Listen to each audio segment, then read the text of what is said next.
ठीक है। देखिए इसके पिछले क्लास में हम क्या पढ़े थे, रासायनिक अभिक्रिया जो भी था यानी रासायनिक समीकरण उसको हम क्या कर रहे थे, संतुलित कर रहे थे, है ना। तो संतुलित रासायनिक अभिक्रिया का 2 दिन क्लास चला है और आज हम लोग वही रासायनिक अभिक्रिया जो पढ़े ना उसका प्रकार को देखेंगे, यानी जब रासायनिक अभिक्रिया होती है तो उसके कितने प्रकार होते हैं, है ना। तो रासायनिक अभिक्रिया के कितने प्रकार, 2 प्रकार।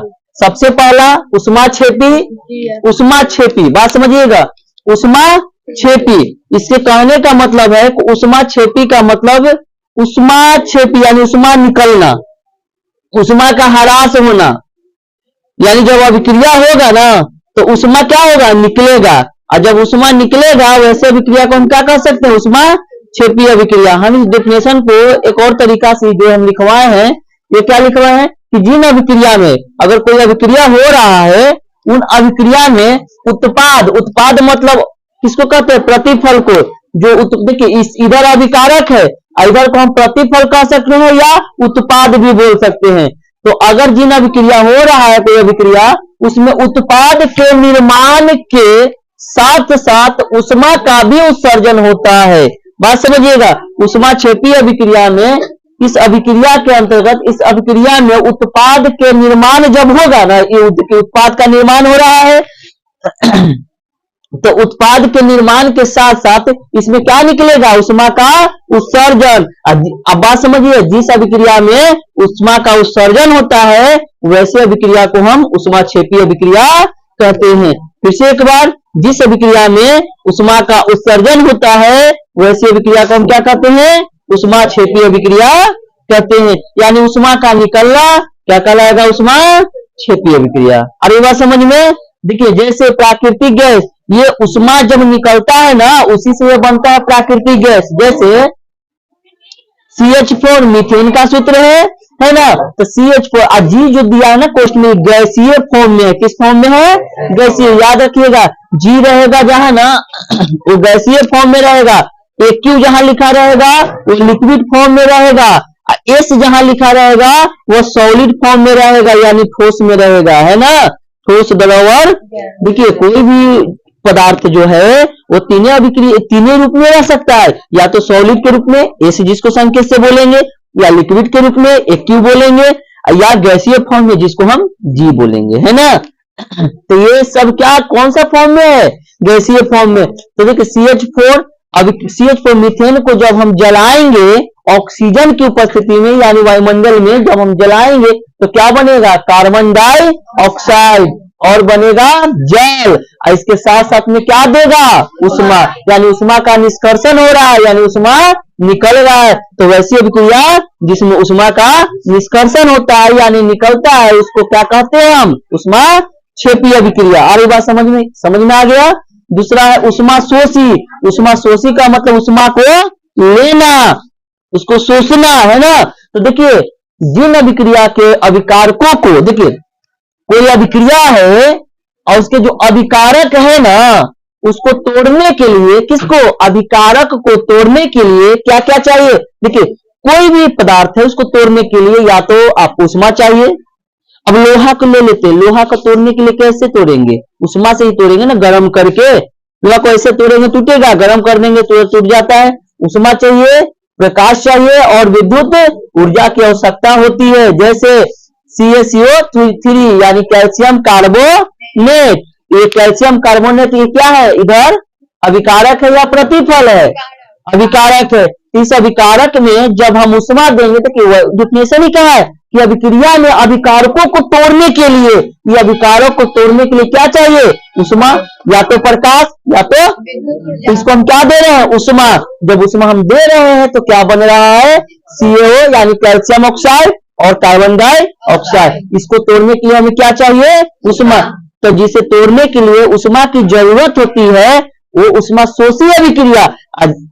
अब जब उष्मा का निष्कर्षण होता है, कोई अभिक्रिया हो रहा है और प्रतिफल से उष्मा निकल रहा है, उसको हम कहेंगे उष्माक्षेपी अभिक्रिया। ये दोनों कोई दिक्कत हुआ, उष्मा शोषी और उष्माक्षेपी अभिक्रिया समझ में आ गया। चलिए आगे देखेंगे।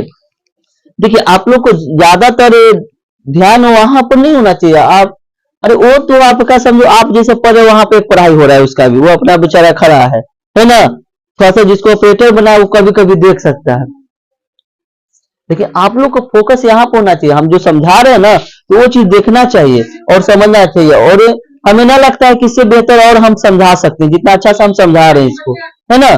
अगर ना समझ में आवा तो वहां पर बोल देना है। देखिए जैसे रासायनिक अभिक्रिया के दो प्रकार, उष्माशोषी और उष्माक्षेपी अभिक्रिया, समझ में आ गया। आगे है रासायनिक अभिक्रिया के कुछ विभिन्न प्रकार, ऐसे ऐसे आपको प्रकार मिलेंगे, 10-12 ऐसे मिलेंगे, है ना। तो अब पहला प्रकार है संयोजन अभिक्रिया। संयोजन को भी हम कहते हैं संश्लेषण अभिक्रिया। कभी कभी एग्जाम में पूछ देता है संश्लेषण अभिक्रिया किसे कहते हैं, बच्चा सर तो संयोजन लिखवाए थे, नहीं, संयोजन को ही हम क्या कहते हैं, संश्लेषण अभिक्रिया। तो संश्लेषण अभिक्रिया किसको कहते हैं कि इस अभिक्रिया में दो या दो से अधिक अभिकारक, एक नहीं दो अभिकारक या दो से अधिक, दो या दो से अधिक जब अभिकारक आपस में मिल जाता है ना, मिलकर कोई उत्पाद मतलब आप समझ लीजिए प्रतिफल। तो जब दो या दो से अधिक अभिकारक मिल गया, आपस में दो अभिकारक मिल रहा है और दो अभिकारक मिलके, दो नहीं दो से अधिक भी हो सकता है, अभिकारक मिलके एक एकल उत्पाद बनाता है। एक उत्पाद, एक नहीं है यहाँ पे, एकल हो सकता है, ठीक है, ये थोड़ा सा मिस्टेक है। एकल उत्पाद का निर्माण करता है, उसे हम क्या कहते हैं, संयोजन अभिक्रिया कहते हैं। यानी समझ लीजिए, देखिए यहाँ पर दो आपका अभिकारक ले लिए, एक अभिकारक कार्बन है, कार्बन कोयला का दहन हो रहा है, कोयला को जलाया जा रहा है, यानी कोयला यानी कार्बन, बात समझिए। तो कार्बन को जलाया जा रहा है कहां पर, ऑक्सीजन में। कहां जलाया जा रहा है, ऑक्सीजन में। तो बात समझिए, इस कोयला का दहन हो रहा है, कहां पर हो रहा है, ऑक्सीजन से। तो क्या बना है, कार्बन डाइऑक्साइड। बताइए कोयला क्या है, गैस है, सॉलिड है ना।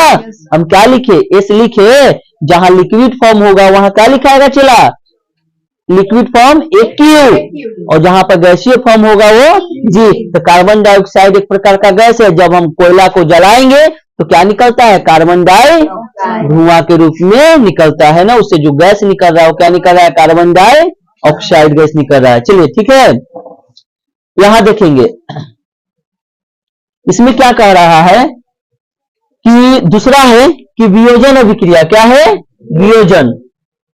हम उधर होते हैं तो आपको दिखता है, आप लोगों को इधर दिख जाता है। वियोजन अभिक्रिया क्या होता है, वियोजन मतलब कहने का मतलब अपघटन, वियोजन मतलब वियोजन टूटना, अपघटन मतलब टूटना, है ना।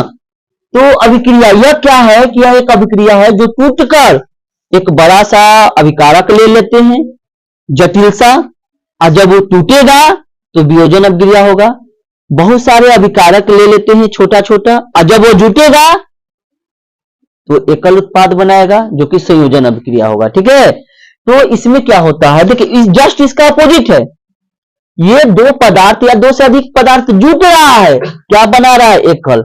में एकल अभिकारक जो है ना वह क्या होगा, टूटेगा, उसको उष्मा दे के हम क्या करेंगे, तोड़ेंगे। देखिए तोड़ रहे हैं, यहां पर देखिए क्या कर रहा है कि एक अभिकारक टूटकर दो या दो से अधिक उत्पाद में बदल जाता है। देखिए एक अभिकारक है, कोई अभिकारक ले लो, यहां पे ये ले लिए कैल्शियम कार्बोनेट CaCO3, ये क्या होगा, ये अभिकारक टूटेगा, और तोड़ने के लिए किसी अभिकारक को क्या चाहिए हमें, उष्मा, प्रकाश या विद्युत ऊर्जा, तभी वह टूटेगा। इसको जब हम तोड़ेंगे तो तोड़ के दो या दो से अधिक उत्पाद, यानी उत्पाद मतलब प्रतिफल में बदल जाता है, उसे ही क्या कहते हैं, वियोजन अभिक्रिया। जैसे कैल्शियम कार्बोनेट को हम उष्मा दे रहे हैं, क्या दे रहे हैं, उष्मा, तो ये टूट रहा है। देखिए कैल्शियम कार्बोनेट किस फॉर्म में है, सॉलिड। जब इसको तोड़ रहे हैं यानी कैल्शियम ऑक्साइड बन रहा है, कली चूना जिसको हम कहते हैं, ये कली चूना किस फॉर्म में रहता है, सॉलिड फॉर्म में, और प्लस क्या देगा, CO2। तो कार्बन डाइऑक्साइड तो ऑलरेडी गैस है ना, तो ये रहता है गैसीय फॉर्म में, है ना। बात आगे समझ में, यहाँ क्या होता है, जुटता है, और यहाँ क्या होता है, टूटता है। जुटना यानी संयोजन, और टूटना यानी, इतना से आपको याद रखना है, जुटना यानी जुड़ रहा है, अच्छा संयोजन अभिक्रिया, टूट रहा है यानी वियोजन अभिक्रिया। कोई दिक्कत, चलिए आगे है तीसरा नंबर है विस्थापन अभिक्रिया। विस्थापन मतलब समझते हैं विस्थापित करना। कभी कभी ऐसा जो देखिए इस जो अभिक्रिया हो रहा है ना, ये आप लोग के जीवन से मिलता जुलता है। कभी कभी ऐसा होता है कि बेंच पर लड़ाई हो जाता है बैठने के लिए, मान लो 2 सीट है बैठने के लिए, है ना, भाई मौसम आ गई है ना, और इसको यहाँ पे मन है कि वहां बैठना है, पहले कोई आके बैठा हुआ है लेकिन कहेगी ना हम औजा बैठम, चल हट, अब उसको घसका के उसके जगह पर वो बैठ गई। तो ये कैसे बैठी? ये कमजोर थी कि बरियार थी तब बैठ गई? बरियार थी। अगर मजबूत थी तभी तो उसको हटा के बैठ गई, चल हट, और वहां बैठ गई। अगर कमजोर होती तो बैठ पाती? उसी तरह से यहां पर भी होता है, यानी ज्यादा क्रियाशील जो धातु है ना, वो कम क्रियाशील धातु वाले को कहता है कि चल हट, और उसके जगह पर जाकर बैठ जाता है। तो अगर इस प्रकार की जो अभिक्रिया हो रही है उसको ही कहते हैं विस्थापन अभिक्रिया। नहीं आ गई समझ में? यानी ज्यादा क्रियाशील वाला धातु जो है वो कम क्रियाशील वाले धातु को विस्थापित करके वहां पर जाकर बैठ जाता है, वैसी अभिक्रिया को हम क्या कहते हैं? विस्थापन अभिक्रिया। ये डिफिनेशन लिखिए कि इस प्रकार की अभिक्रिया में अधिक क्रियाशील वाले तत्व का है या धातु बोल सकते हैं, अधिक क्रियाशील वाले तत्व कम क्रियाशील वाले तत्व को उसकी यौगिक से क्या कर देता है? विस्थापन, यानी हटा देता है। ऐसी अभिक्रिया को क्या कहते हैं हम? विस्थापन अभिक्रिया। देखिए ये समझेंगे कैसे। Fe है ना, ये क्या है, किसका सूत्र है? लोहा का। CeSO4 किसका सूत्र है? Copper sulphate. तो कॉपर सल्फेट किस फॉर्म में होता है? लिक्विड। एक की लिखे ना, फेरस किस अवस्था में है? सॉलिड। तो ये देखो इसमें क्या होगा, यहाँ लोहा है और यहाँ एगो कॉपर है, भाई साहब कॉपर, एक है लोहा। पता है लोहा ज्यादा क्रियाशील है कॉपर से। अब बेचारा कॉपर यहाँ बैठा हुआ था सल्फेट के साथ सटपट के बैठा हुआ है कि ना हम के मित्र है। देखो कॉपर मित्रता लगाए हुए सल्फेट से, नहीं हम लोग मित्र है भाई, हम लोग एक साथ बैठेंगे। एने साइड में बैठा है, लेकिन एक जर्मिया बहुत बड़का है लोहा। अब इसको जर्मी बोला कि ना सल्फेट के साथ तू बैठल है, हम बैठम वहां पर, है ना। अब कहा कि हम आ रहे हैं वहां पर, कॉपर कितना छटपटा रहा है कि नहीं भागेंगे। लोहा का तो हमारे बढ़िया है, आप पटका पटकी कर ही ले रहा है। अभी लोहा क्या करता है कि यहाँ पर आ जाता है, तो बेचारा लोहा आया, कॉपर कमजोर था कि जो भाई तू ही बैठ। तो लोहा बैठ गया किसके पास? सल्फेट के पास। तो FeSO हो गया। अब बेचारा ये कॉपर मुंह उठा के साइड हो गया ना, समझ में आया? यानी अधिक क्रियाशील वाला धातु या तत्व बोलो कम क्रियाशील वाले तत्व को क्या कर देता है? विस्थापन। ऐसी अभिक्रिया क्या कराता है? विस्थापन अभिक्रिया। कोई दिक्कत समझने में? अब आगे है द्विविस्थापन अभिक्रिया। एक है द्विविस्थापन। द्वि मतलब 2 बार विस्थापन हो रहा है, द्विविस्थापन। एकदम सिंपल सा डिफिनेशन। वैसी अभिक्रिया जिसमें विस्थापन की प्रक्रिया कितना बार हो? 2 बार। देख लो इस अभिक्रिया में 2 बार विस्थापन होता है, इसलिए इस अभिक्रिया को हम क्या कहते हैं? द्विविस्थापन। देख लीजिए यहां 2 बार होता है कैसे। सोडियम सल्फेट कौन फॉर्म में है? लिक्विड फॉर्म में। बेरियम क्लोराइड किस फॉर्म में है? लिक्विड फॉर्म में। बेरियम सल्फेट किस फॉर्म में है? सॉलिड फॉर्म में। NaCl किस फॉर्म में है? सोडियम क्लोराइड किस फॉर्म में है? नहीं, हाँ सॉलिड फॉर्म में। किस फॉर्म में है? सॉलिड फॉर्म में है। अब देखिए यहां पर कैसे होगा, देखिए Na2 है ना, Na2SO4, ठीक है। अब BaCl2 अभी क्या करेगा, ठीक है, कि Ba जो है ना, Ba यानी बेरियम, ये सोडियम को विस्थापित कर देगा। तो Ba सोडियम को विस्थापित किया तो यहां से सोडियम हट गया बेचारा, अब Ba चल गया यहां पर, तो क्या हो गया? BaSO यहां बना। अगली बात समझ में? एक बार विस्थापन हो गया, एक बार विस्थापन हुआ कि नहीं। अब अगला में क्या करेगा? अगला में कि एसो जो फिर क्या बच गया?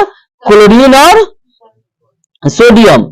अच्छा हाँ, अब सोडियम क्या करेगा कि क्लोरीन के साथ एक बार आ जाएगा। तो देखिए ये सोडियम जो है एक बार किसके साथ आएगा? क्लोरीन के साथ। कितना बार अभिक्रिया हो गया विस्थापन की? 2 बार। एक बार ये इसके साथ आया और सॉरी एक बार बी ए जो है ना Na2 को विस्थापित कर दिया तो यहाँ आ गया, अब फिर Na2 क्या करेगा कि फिर बी ए को क्या कर देगा विस्थापित, तो यहाँ पर ये चला आएगा। यानी ये एक बार आएगा यहाँ बदला बदली अपना स्थान का क्या होगा चेंजिंग होगा, बदला बदली। तो ऐसे ही के बार अभिक्रिया हो रहा है 2 बार, तो ऐसे अभिक्रिया को हम क्या कहते हैं द्विविस्थापन अभिक्रिया। कोई दिक्कत? हम लोगों ने आज के क्लास में क्या पढ़ा, ऊष्माक्षेपीय अभिक्रिया, ऊष्माक्षेपी जिसमें ऊष्मा का निष्कर्षण होता है, ऊष्माशोषी जिसमें ऊष्मा का निर्माण होता है, ऊष्मा की जरूरत पड़ती है तोड़ने के लिए। विभिन्न प्रकार के अभिक्रिया, संयोजन अभिक्रिया में क्या होता है, 2 या 2 से अधिक पदार्थ आपस में मिलता है, वियोजन अभिक्रिया में टूटता है, विस्थापन अभिक्रिया में एक जगह से दूसरी जगह उसको विस्थापित करता है, और द्विविस्थापन अभिक्रिया में 2 बार विस्थापन की प्रक्रिया होती है। कोई दिक्कत समझने में? चलिए ठीक है।